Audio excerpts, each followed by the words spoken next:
Hi, welcome to Nina in the Kitchen. This is tips and tricks. This is a good one. What I've done is I've purchased these ice cube trays. I measured in water where a 3/4 fill is, and 3/4 of one of these cups is 2 tablespoons. And guess what fits in that? 1 large egg white, which is pretty perfect because I have some recipes, I'm doing a pastry cream, and I need just the yolks.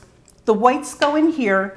You take this tray, put it in your freezer, and then pop those little egg whites out.